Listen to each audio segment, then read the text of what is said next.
Live. Welcome to another edition of the Agent Investor live stream. We do these live streams every Tuesday at 11 a.m. Eastern. The topics of the live stream are typically chosen by all of you out there, every single agent investor that's out there. So, for those of you who are listening live, if you ever feel like there's a gap in your real estate investing business that we can help you with, make sure that you are reaching out on the Facebook group, letting us know what you want to hear about so that we can make sure that we deliver, or I deliver, because I guess I'm the one typically delivering the content, that we make sure that we're talking to you guys about the right stuff.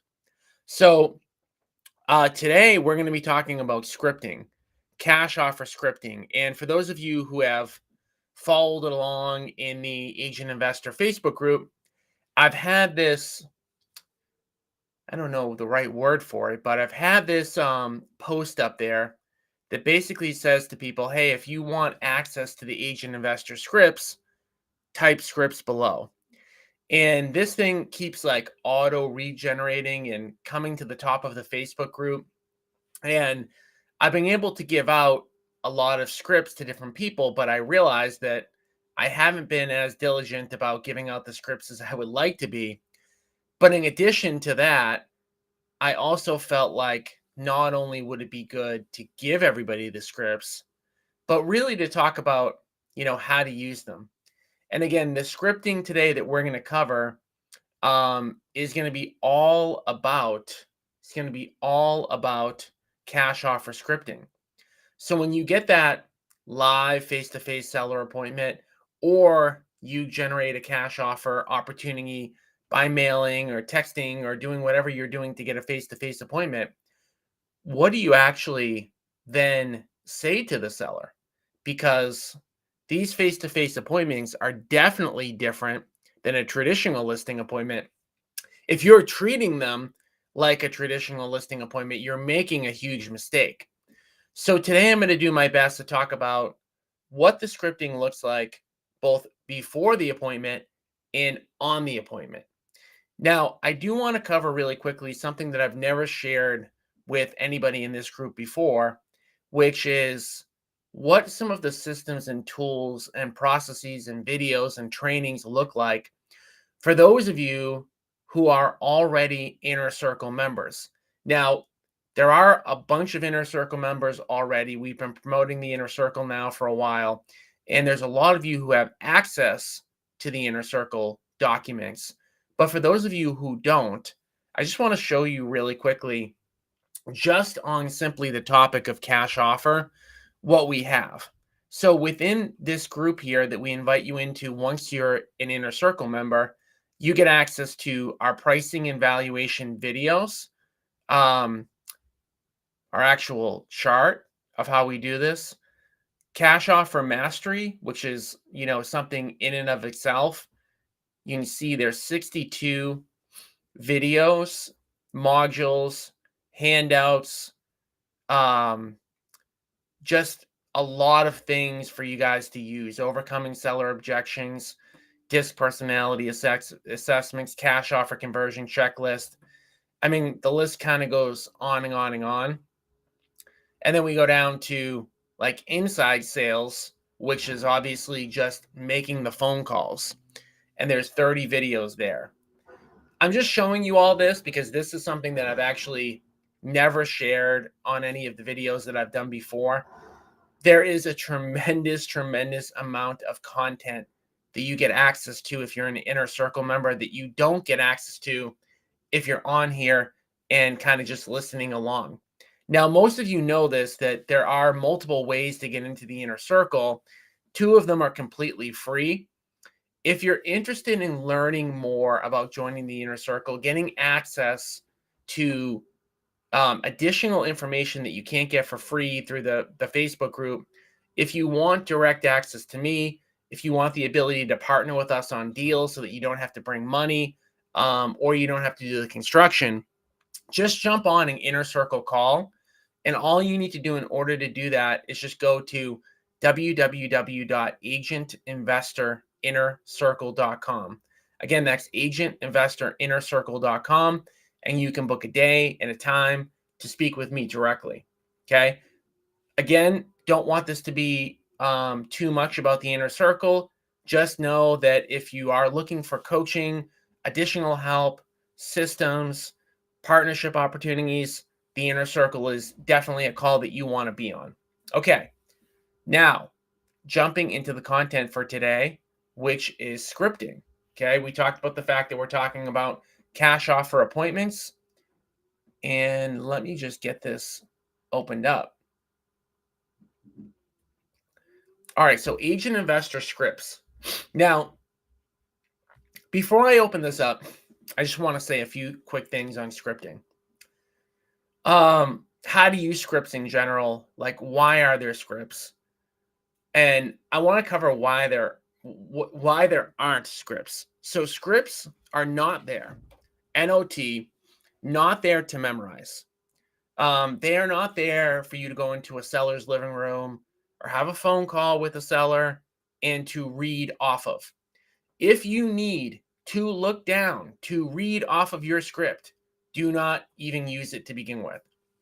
The most important thing when you're having a face-to-face seller appointment or you're having a call is to bring your natural personality into it. Okay. If you do not have a regular, normal, everyday personality conversation, if you are not authentic, if you are not genuine, I don't care how many scripts you read or how many scripts you get access to, you're going to screw it up. Nobody wants to get sold to. And the minute that somebody thinks that they are being sold to, that you are being scripted, they will automatically get turned off, and I guarantee you will lose that sale. So I say that with a word of caution, not to get too into specific wording on the scripts. The reason for scripts is so that you get an understanding of the framework of a conversation, so that you get an understanding of the types of things that you want to talk about, but more importantly, the types of questions that you need to ask. Okay. If I'm thinking about sales in general, okay, there's only a couple of things that you need to do in order to make a sale. The first thing that you need to do is understand where the person that you're meeting with, where they're at and where they want to go. Okay. Because when you're meeting with them, you're in their living room or you're on the phone with them. If you don't understand why they're doing what they're doing, what they want to accomplish, you have no chance. The only way to understand what they want to accomplish, where they're at, where they want to go, is by asking a lot of questions. Now, most of my scripting, I just look at it as question asking, because my number one objective when I'm meeting with somebody on the phone or in person is to try to figure out what they want. And part two of any sale is to be able to show them how you can get it for them. Okay. So, number one, we have to ask a bunch of questions to uncover what it is that they truly want. And when I say a bunch of questions, there's a reason why you tend to have to ask so many questions, because a lot of times you have to kind of cut through the first thing they say, the second thing they say. Sometimes the person that you meet with, especially when it comes to picking a listing or selling direct cash, a lot of times they don't necessarily know what they need. So you're like a doctor, you're going in, you're asking them a bunch of questions, and then you're giving them the prescription. You're the expert. By being an expert, that doesn't mean that you tell them to do something that doesn't make sense for them. No, far from it. In fact, you actually do the opposite. You make sure to ask the right questions to understand what they want so that you can provide them with the right solution. In this example, the two solutions that we were talking about is either giving them a cash offer or listing their home. Of course, there can be other outcomes of the appointment. You may meet with a seller, and at the end of the appointment, they may decide that they don't even want to sell at all. That's okay. Again, you're looking to uncover where they're at, where they're wanting to go, what their motivation is, and how you can potentially be a part of that. Okay? Does that make sense? Can you guys just type into the comment section if that makes sense? Just so if I can see that I'm on the right track.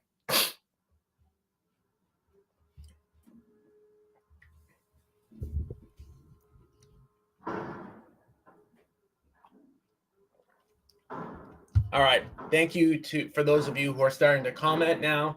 I appreciate that. Now, let me now open up the scripts. And I told you all I would give you access to these. Okay. So I'm going to type into the comment section and just say it out loud. Oh, actually, you know what? Let me make it even easier for everybody. www.tinyurl.com/agent investor scripts. Okay. www.tinyurl.com/agent investor scripts. If you're interested in getting access to these scripts, please take this down now. And then all you need to do is go into your browser. It's going to take you to the same folder that I'm in. And now I'm going to walk you through these calls. All right, so I call this the picture perfect call script. Now, one thing that I want to point out, because a lot of times when we're going on a face-to-face seller appointment from a mailer or a TV ad or a pay-per-click ad, a lot of times we're having a pretty long phone conversation ahead of time. I like to do a lot of work up front on the phone. Having said this, there are going to be instances where you can't have a long phone conversation. That's okay. What we do on the phone and what we do in person is not much different. I like if I have an opportunity to do this work on the phone so that I can then hang up the phone, kind of get my game plan together for the face-to-face appointment, and then attack the face-to-face appointment based on what happened over the phone. In an ideal world for me, I'm almost basically doing the initial meeting on the phone, which means that it might be a 15, 20, or 25-minute call. Now, again, this is my strategy. You don't have to use my strategy. My strategy works well for me. And I'm going to walk you through how we do the phone calls. But keep in mind that all of the scripting that's up here is really going to be a lot of the same stuff, whether you're on the phone or in person. Okay. So the first thing that happens anytime that we get a lead, right, is we're trying to book an appointment. That's the first thing that we want to do. We want to set the day, the time, right? We don't want to ask all these questions first. We don't want to do any script work first because we want to get them to commit to a day and time. We do that because sometimes as we start to get through these series of questions, people will say, hey, you know what? I got to go. I got to run to the doctor. I got to pick up my kids. At the very least, we're starting off the script with booking the appointment so that we have the appointment in the case that the seller cuts us off. Okay. So the questions that we typically ask, and these are in no particular order. Okay. These can be done in any order. It doesn't matter. Again, what do you want to do? You want to have all these questions in your brain, right? Maybe not all of them, but a framework for them so that when you're having a conversation with somebody, it's natural. Okay. And the most important thing to think about is to be inquisitive. Again, you want to understand where they're at, where they're looking to go, and how you can potentially bridge that gap. So, first question we typically ask is, hey, what's the condition of the house on a scale of 1 to 10? Okay. That brings out a lot. That typically might take like 5 minutes for somebody to answer. They almost never answer it with just giving you like a 3 or 4 or a 10. It's always accompanied with a story, right? If the house is a 10 out of 10, they're telling you all of the work that they did to get it to a 10 out of 10. If it's usually like a 1 or 2 out of 10, they're trying to make it be like, oh, the house isn't really that bad, but then they're kind of describing the house to you and you can kind of understand why it would be so low. Now, again, whether you're in person or on the phone, if you're in person, you don't have to ask about the condition of the house, but you're obviously going through the house. Why we want to know the condition and asking a question about the condition or looking at the condition is usually one of the most obvious things that people think about whether or not somebody would be more inclined to list versus sell direct cash. Now, one mistake that a lot of people make when they're starting out doing this is they make the assumption that there's really only one thing they need to find out: if the house is in good condition or bad condition. And they think that if the house is in good condition, they should list. They think if it's in bad condition, they should sell it to an investor. But there are actually two components. And again, this is the framework that you need to be thinking about when you're talking to a seller or meeting with them. The first is the house. The condition of the house is a big deal. It can drive the type of sale, but there's also the person in their situation. So let me give you like one simple example, and then I'm going to continue on. Let's say that somebody has a 9 out of 10 condition home. Home is beautiful. Home doesn't need a lot of work. But then you find out that the person has to sell in 3 weeks. Okay? You could have gone out there, just looked at the condition or asked them the condition over the phone. They could have shown you pictures. The pictures could have been like 9 out of 10. But in reality, they still need to sell to an investor because they need to sell the house in 3 weeks. Okay? So with that being said, condition is very important, but it's probably 30% or 40% of what you need to know in order to make your diagnosis. Remember, you're a doctor. You're figuring out what they need, okay? What got you thinking about selling? Okay, this is a motivation question. A lot of things come out of this. Like, why are you selling? What got you thinking about selling? Why did you call me? Like, why did somebody refer you over to me? Okay. Like I said, there can be so many different answers to this, but this is ultimately identifying what's the motivation. Okay. Is it that you want to, upsize, downsize? Like, there can be so many different reasons, and I don't want to spend too much time on this question because I'm sure that you're all asking this question on your typical listing appointments. Number 3, this is another big one. Do you have a place to go after you sell, and what's your timeline? Okay. Timeline is very, very important when it comes to cash versus retail. Okay.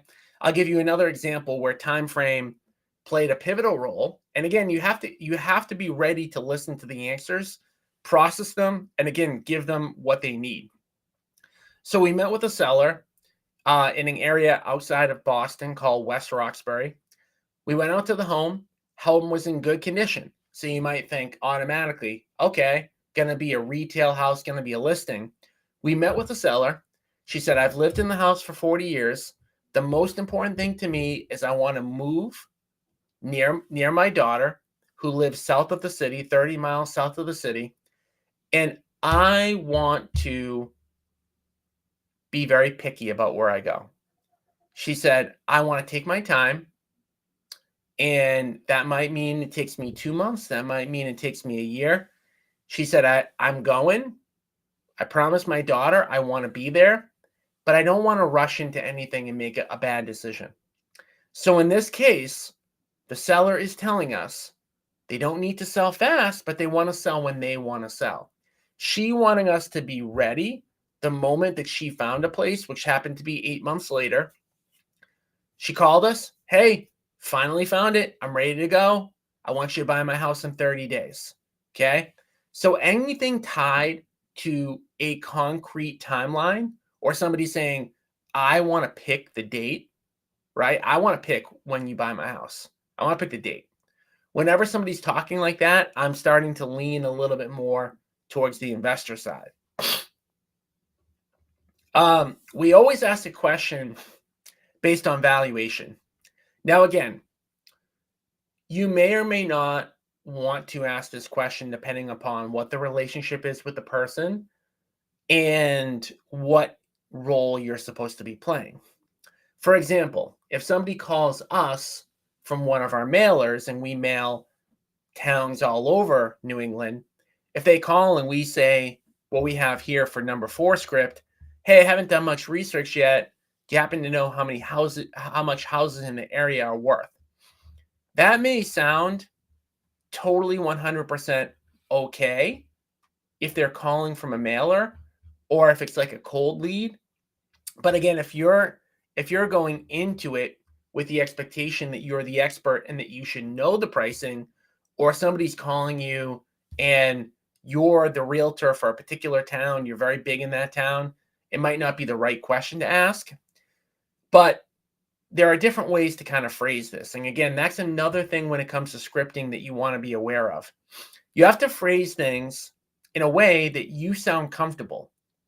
Okay. You have to be very comfortable. These are my words, not your words. But there's a million different ways to say, hey, I haven't done my research yet. Do you happen to know how much houses in the area are worth? You can ask that in a million different ways. You can say something like, hey, do you know, like, what the assessed value of your house is, or about what it's worth? What are you looking to get?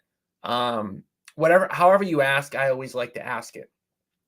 It's important with cash offer and determining whether or not something should be more of a listing or more of a cash potential. Pricing expectations are important.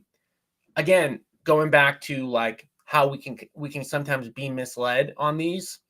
It is common that somebody will say, hey, my house is a 2 out of 10 condition, but then they give me a price for their house that's absolutely top dollar. And everything that comes out of their mouth based on the questions that we ask them is that they want the most amount of money for their house. So again, even though the condition of their house is not great, they want to maximize the amount of money that they get. Okay. Alternatively, you can sometimes talk to people and they have a lower price expectation because they're willing to sell at a discount. Okay.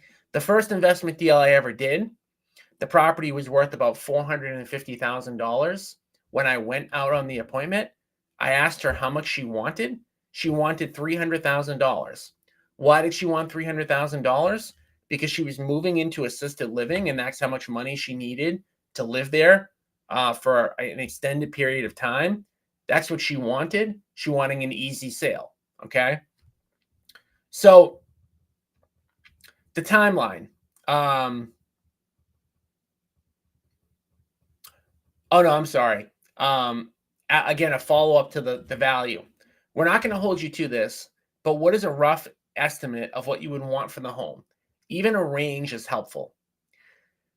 So I've learned that anytime I ask for someone's asking price, it automatically kind of puts them into a position where they get defensive because they automatically are going to assume, rightly or wrongly, that you're going to use that information against them. When people get asked the question about what their asking price is, and they get that feeling, they're automatically going to go high. Okay, so the problem with them automatically going high is everyone's a little different.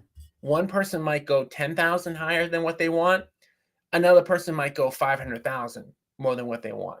They may think it's a back and forth where you're, negotiating hundreds of thousands of dollars at a time. So anytime I ask for an overall estimate of what they're looking to get, I like to put in softening words like, I'm not going to hold you to it, or a rough estimate, a range, right? Just to get the conversation started. This is an important one if you do believe that the house is going to go cash, that they want a cash offer, that they want the ease of a cash offer sale. Getting that number is really valuable. 2/3 of the time you can get it or get a range or get something. A third of the time you're just not going to get that number. And that's the other thing with all of this scripting is no matter how perfectly you do things, you're always going to be out there improvising, right? You're always, because the other person sitting on the other side of you, whether it's on the phone or in person, they're not a robot, right? So they're going to say a variety of different things. They're going to have a variety of different opinions. They may surprise you sometimes, so you have to be prepared. All right. Then we always ask whenever we get a number, okay? And again, keep in mind, you're not going to do all these things perfectly at first, but we're going to ask a question after we ask for their asking price. We're going to say, is that at all negotiable? Right out of the gate. Now, keep in mind that throughout this conversation so far, we have basically said to them, hey, we don't know what your house is worth. Like, we just found out about your property. You just called in, or I just got a referral. I'm sorry, I haven't had time to look it up. I want to get a baseline of what you're looking to do. Is that at all negotiable? Is that price at all negotiable?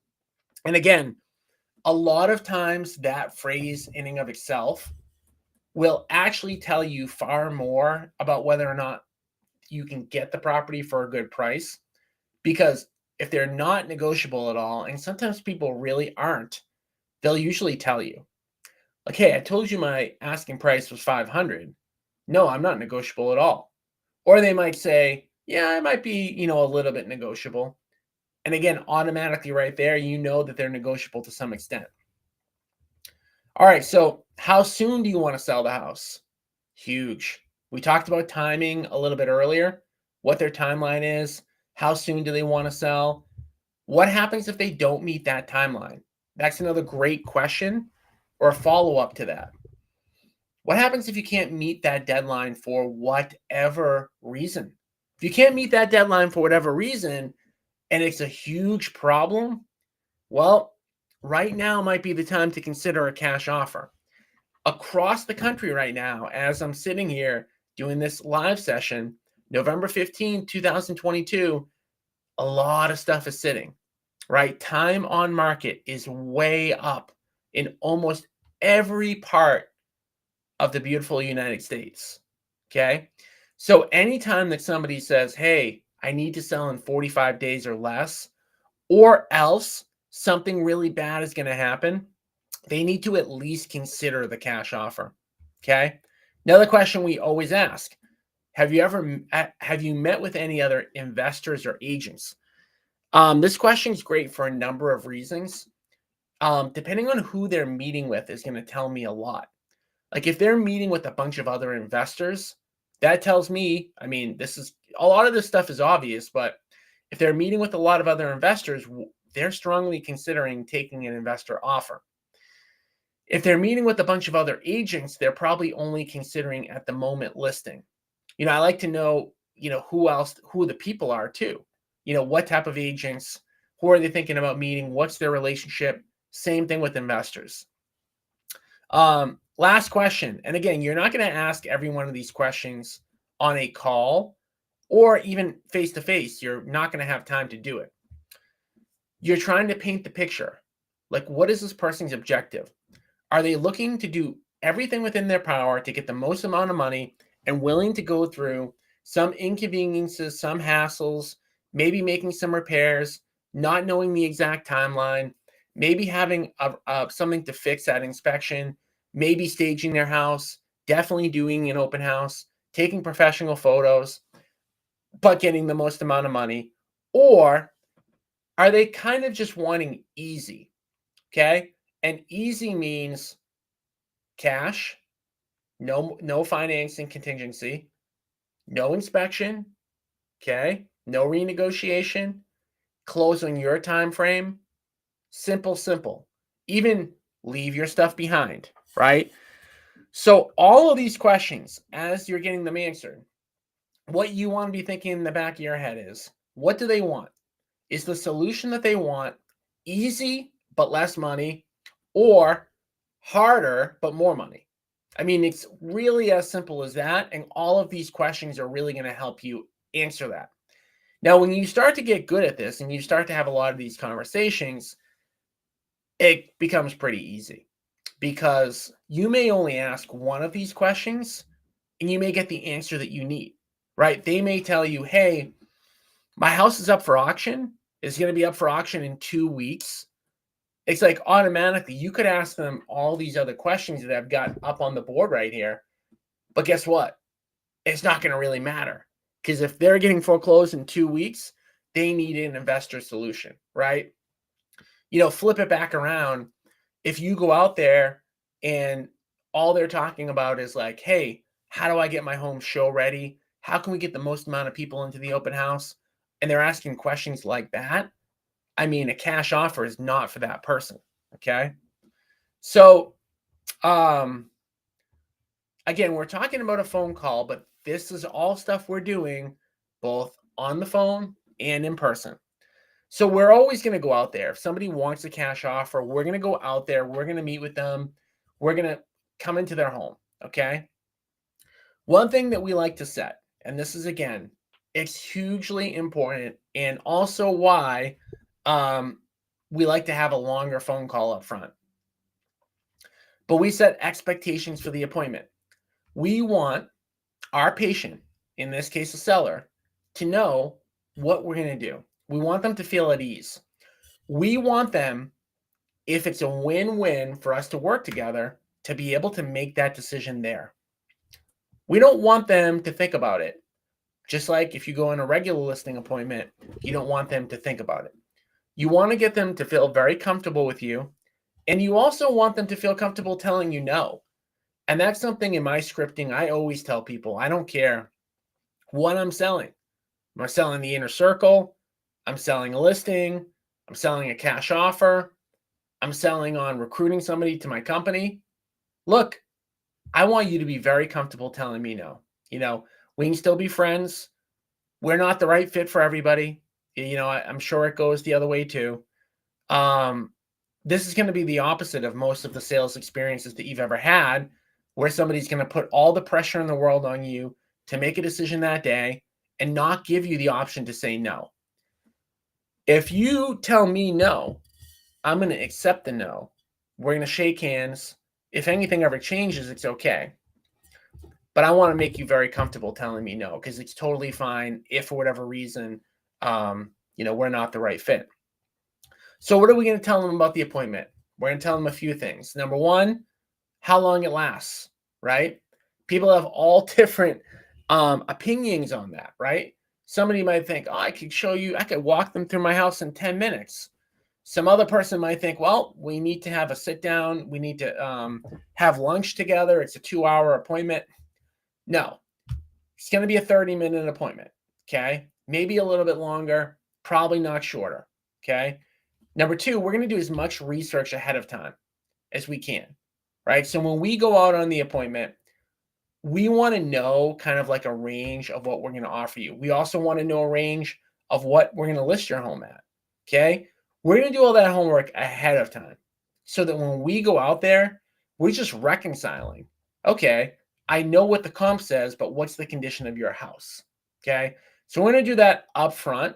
Okay, then when we get there, we're going to do a brief walkthrough of your property.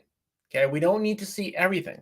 Again, we're making a cash offer or we're comparing a cash offer to a listing. We've been in enough houses where we can see most of the things we need to see for 10 minutes. Then we want to sit down with you and go over your options. We do have multiple options for you of ways you can sell your house. And usually it comes down to one of three things that happen. Number one, we recommend a listing. Number two, we recommend a cash offer. Number three, we recommend that you don't even sell your house. Now, you might think in your head, like, why would you ever recommend them not selling their house? I'll give you an example of something that came up just 2 weeks ago. Seller lived in a big house. They told us they were downsizing. They told us they were going to save money. They were going from like a $700,000 house to a $550,000. I ran the numbers at the table. They were going to be paying more because interest rates are higher. So that was just one example where the sellers didn't think through that. We sat down. They were very, very happy because I saved them a bunch of time from having to go out, look at homes, make offers, and then find out later you can't pull this off. So they were happy. They'll probably come back to us when rates dip, right? So we have them in our database. But we want to prepare them. Hey, we're going to do the homework ahead of time. We're going to walk through your property. We're going to sit down. We're going to go over our options. If we feel like it's a good solution for us to work together and we can get you what you need, we would like to, if at all possible, come to a decision that day. But we also want to give you the opportunity to tell us no. And telling us no doesn't mean that you don't like us. It just means that you're not, you feel like you've got a better option out there. We're not the right solution for everybody. But if it's a win-win, can we agree that we're going to move forward that day?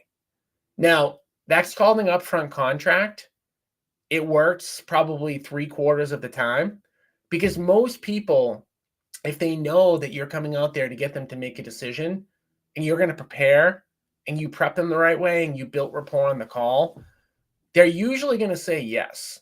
Now, there are some people who are going to tell you, hey, I need this other person there. I need that other person there. I need to talk to my attorney. Nothing you can do. You're dead in the water there. Okay. So if they can't make a decision that day, that's fine. We want to get an understanding of their decision-making process. Like, hey, how are you going to be making a decision? Oh, I just need my spouse to be there. Well, can they be there already? No. Okay, well, then if I know that the second spouse needs to be there, I'm probably going to do the best job I can on that first appointment. But while I'm there, I'm going to try to set up appointment number 2 to meet with spouse number 2. Okay. So there's a bunch of other questions that you can ask. And these are just kind of like going into more detail, right? We talked about the scale of 1 to 10. These are just condition questions. And these condition questions are any of them you can use. They almost don't matter which ones you use, right? Just asking a question, does the house have any special features, right? That's going to tell you a lot right there, right? Because if the person goes off for 10 minutes about all the special features, you can almost put the check in the bank that one's going to be a retail appointment.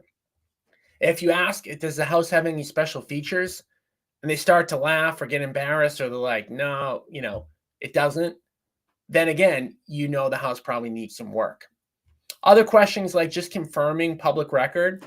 We do that both to engage them, but also to hear how they kind of reply. I see on public record, you've got 3 beds, 2 baths. Is that accurate? Right? Again, how they respond to that is going to tell you a lot. They might go on and on and on about this addition they built, or something that's great about the house, or something that's not captioned in public record, or they might just be matter of fact, hey, yeah, that's what it has. Again, seller's plans. So these are just drilled down questions, okay, that we already kind of covered about where they're going. What towns are you considering? Are you staying in the same area? Again, answers to these questions can be very telling. One thing that just an example of something we've seen over and over again when a seller sells cash is they get into a position where they've got a house needs a lot of work. They get to the point where they can't keep up, and then they just want to like buy something that they can have no mortgage on. And we've done a lot of people selling their home and moving into condos or mobile homes or something that's just a lot less expensive, right? That's the person telling you, like when they say, hey, I'm considering, leaving the single family and living in a mobile home. That tells you a lot, right? It tells you that they're under a lot of financial stress right now. It tells you that they're realistic, like, hey, I'm making a move to improve my financial situation, and this is how I'm going to do it, right? Seller's time frame. One thing that we ask, if people, are kind of hazy on the time frame, sometimes that happens. We'll just drill down. Hey, is it like 3 months, 6 months, a year, 2 years? You'd be surprised at how many people will tell you their timeline is like unknown. And then you go, oh, do you mean like 2 years? And they go, no. I want to be out of here by the winter. And it's November 15th. It's like, okay, so you have a very good idea. That's another thing with these scripting questions, just to kind of, put it out there. A lot of times you need to ask the question multiple times, maybe in different ways. So again, you say, what's your rough timeline for selling your property? Oh, I have no timeline. Okay, cool. Like, does it sound like, do you think it's more like a year, 2 years? Then you give them options and then they pick, right? Oh, no, it's more like 6 months. That is very true also with the asking price. Hey, do you have, any idea, rough ballpark, what you're looking to get for the house? No idea. Okay, cool. Like, well, I looked up your assessed values like 350. Is that kind of like sound about right to you? And then all of a sudden, that's called price anchoring. So price anchoring is you throwing out a number, and in an ideal world, you're throwing out the assessed value because it's a very safe number for you, right? You're out there on an appointment, you're talking to them on the phone. You've never been in the house. You don't know what it's worth. Hey, here's the assessed value. Everyone's always going to have an opinion based on their assessed value. So it's definitely a little bit of a trick there. So that's my secret sauce. But you can use another number. You can use the Zestimate. You can use Realtor.com. You can use anything. You can use anything. Hey, a house. I just saw a house selling you a street for 500. Is it like that one? And they're always gonna have an opinion. It's funny how much people won't tell you until you give them options. We talked about the seller asking price, whether or not it's negotiable. Other homes in the area, we talked about the assessed value. So specific to the cash offer process or where they're at in the process, questions like, are you just starting to research? What do you find most attractive about the cash offer process? Who are you meeting with? Has anyone else presented you with an offer or a list price? How important is the timeline to you? So these are just, again, all questions that you can ask, and they're all so important. So this is the call, right? And then the second doc I have is the actual face-to-face appointment. Here's the thing. The only difference between what you're going to ask on the phone and in person is probably how long you're going to take on each question and how much you're going to dig in, right? So we have phrasing in here. Like if you're on the appointment, we're going to ask more open-ended questions, more impact questions like, oh, really? Why do you say that? What do you mean? What's that like? How does that feel? How long has that been going on? How long has that been on your mind? Is that a big deal or a little deal? You can see like these questions could be asked over the phone, but they're going to turn your 15-minute call into an hour call. And the difference between kind of like setting yourself up on the phone versus in person, again, my opinion, you want to get as much information out of the seller ahead of time on the phone as you can in like 15 to 20 minutes, maybe even 10 to 20 minutes. On the face-to-face, now you've got them. The face-to-face is totally different because the face-to-face, if it lasts under an hour, I'm going to be nervous because, again, you're looking to get somebody to sign a piece of paper about their most valuable asset within an hour. It's just tough to do unless you set yourself up front on the phone and then nail it in an hour. But I would say the average time that my face-to-face seller appointments used to take would be about 90 minutes. Sometimes I would go longer. I mean, I would get a vibe for how slow or fast the person was looking to make a decision, how much trust played a role. Like typically if somebody takes a little bit longer to warm up to you, they're going to need more time. Okay. So I gave you guys the links to these questions, but as you're going through them again, they're all just similar questions to what we were talking about on the phone. Okay. So you want to ask all of these questions until you get a very clear understanding of which direction they want to go in. Again, is it cash or is it retail? Now, if I'm going into this just with like saying I'm an agent who maybe got a referral for this property, or even if you're generating it online, I'm going to go in and I'm going to ask all these questions until I get a real good feel for, number one, do they want the ease of a cash transaction? Again, no inspections, no contingencies, closing your time frame, leave your stuff behind. Or do they want to get the property in sale ready condition, have a big open house, market the heck out of the home, and get the most amount of money? When you're meeting with the seller and the answer is to get the most amount of money for their house, it's a very easy thing, right? You're all agents. You've all gone on listing appointments. You don't really have to do much else other than what you've already done. The only thing I would probably weave in, that's a little bit different than maybe how you're traditionally doing stuff right now, is I would say, hey, just to let you know, I know that your top priority is getting the most amount of money for your house as you can get. So we're going to do that. The market has been a little bit wacky in the last 60 to 90 days and probably isn't going to change anytime soon. We've seen that there are some houses that are sitting on the market a little bit longer than normal, houses that are priced right, taking longer to sell. It's related to the fact that mortgage rates basically went from 3 to 7% in the course of about 90 days, 120 days. So I just want you to be aware that there is an option with my company or the company I work for or the investor I partner with, for you to just say, hey, I'm ready to sell. Basically, a sell now price. You have the ability to execute on that whenever you want. So we're going to list your house for $299,900. That's the right price for your house.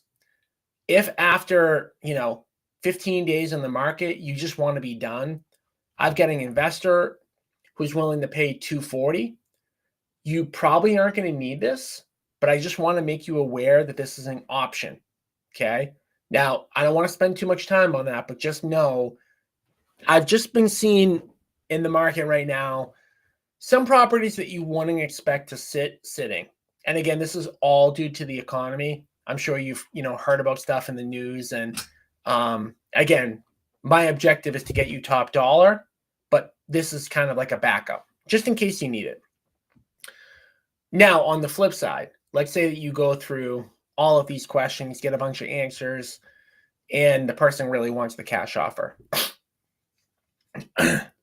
I would then make sure that they understand that they're taking a discount, because this is very important. When you say to somebody, hey, how would you like to sell cash, no contingencies, you pick the closing date, you leave your stuff behind?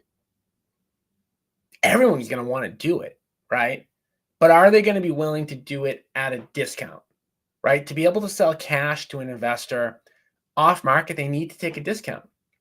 So when I start to hear people talking about them kind of wanting the benefits, I will explain to them, just like every product that's out there, right? You want a regular watch, it's not going to be perfect, but it's going to be cheap. You want a Rolex, it's going to be pretty perfect, but it's not going to be cheap, right? So again, you can give any analogy you want where you're picking two different products. The hardest part about the cash offer sale is you will often get people who want both. They want the Rolex for the Walmart watch price, okay?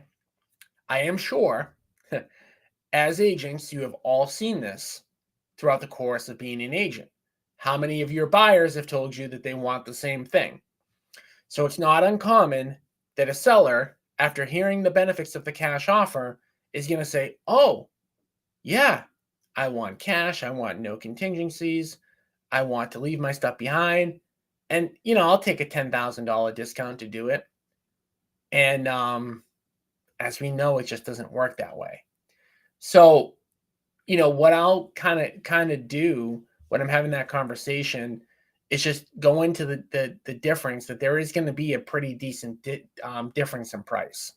So if you want those benefits, ultimately you have to pay for them by taking a lower price. And I'll always so there's another sales skill that I'm drawing a blank on the name, but it's basically like you take somebody's temperature without actually asking for the sale, right? So, I'll say something like when they tell me how important the benefits are to them, I'll say, those benefits are going to end up costing, quite a bit of money. How important are those benefits? Because it's going to cost you. So how important are those benefits on a scale of, say, like 1 to 10? If they tell you like a 2, I'm going to say, this isn't going to work for you. You're not going to want to take a discount because you're motivated by a 2.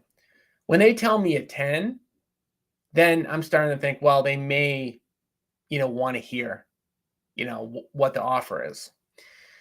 When we go into the offer, I always give a range. Because multiple reasons. One of them is the condition of the house. Some of it's negotiating, but we're always going to give them some range. So, and the other thing that we always say, which is true, is this isn't me making an offer or my company or somebody I represent. This is what all investors are going to pay. So, your list price was going to be $299.9. All investors are going to be in like the 220 to 230 range. All investors, because we all work off of the same margins. We all do the same stuff. And then pause. They're either going to have one of two reactions. They're either going to be like, oh, okay. Or they're going to be like, no, no, no, no. No way I can do 220, 230. Can you get me 285? That's the most common response. Keep in mind, this is so important. Only about 10% of all sellers are going to want to sell cash. So keep that in mind. This is not going to be the outcome. The cash offer outcome is going to be the minority of your appointments, going to be the least amount of success that you have.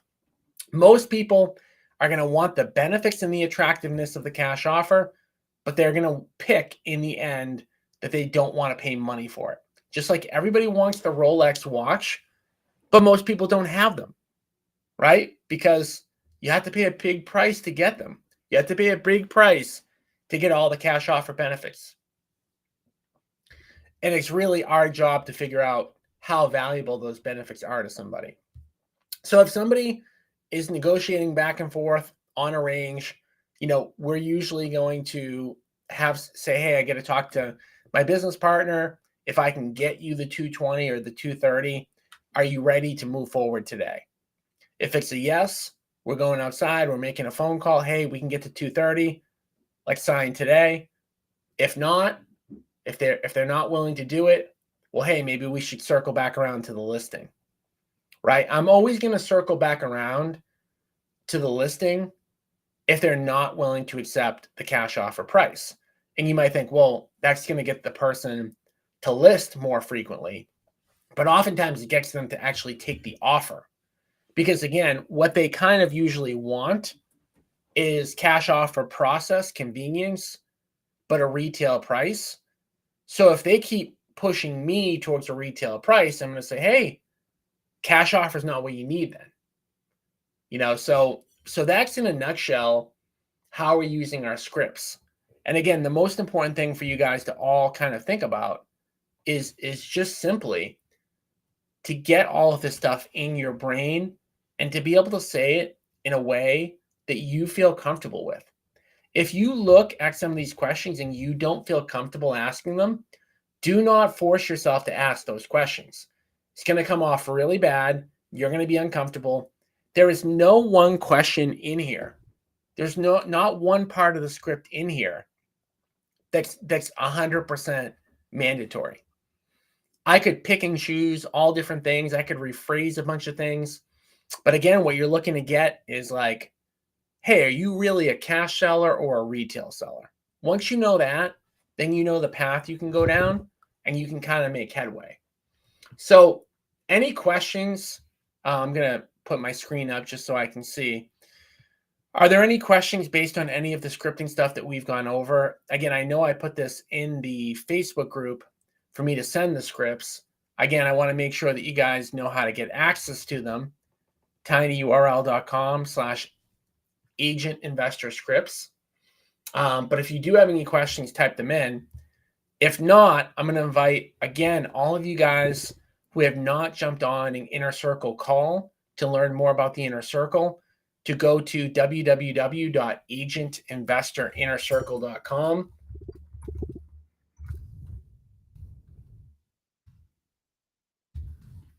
When you go to www.agentinvestorinnercircle.com, it will take you to a booking page. And on that booking page, you can select a day and time to learn more about the Inner Circle. Put your name, your phone number in here. Once you fill it out, you're going to get a Zoom link. All you have to do is show up for the Zoom call.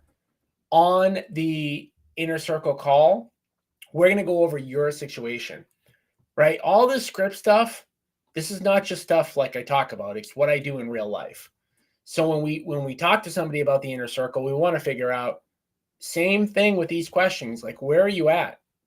How long have you been an agent for? How long have you been an investor for? Have you started investing? What do you have access to now?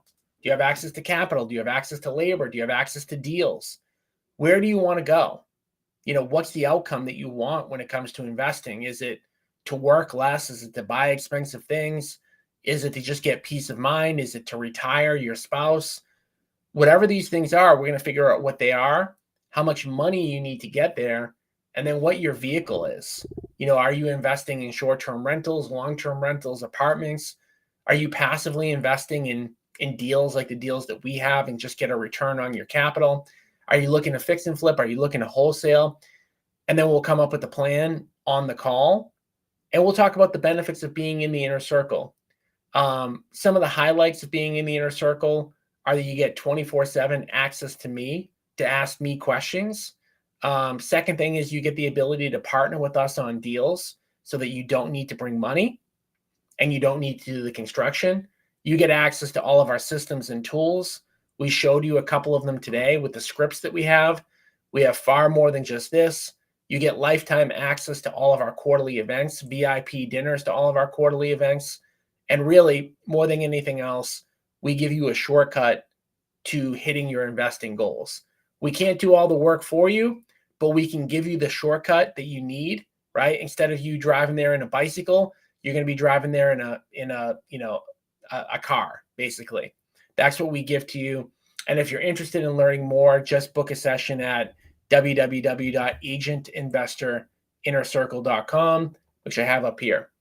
So I'm not seeing any questions coming in. Let me just double check. I don't see anything. This is recorded. The scripts will be available at any point that you guys need them.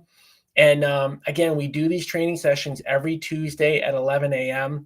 One more thing, if you guys aren't paying attention or don't know about it, make sure that you're listening to the podcast too. So if you go to www.agentinvestorpodcast.com, we release one episode a week of the Agent Investor Podcast.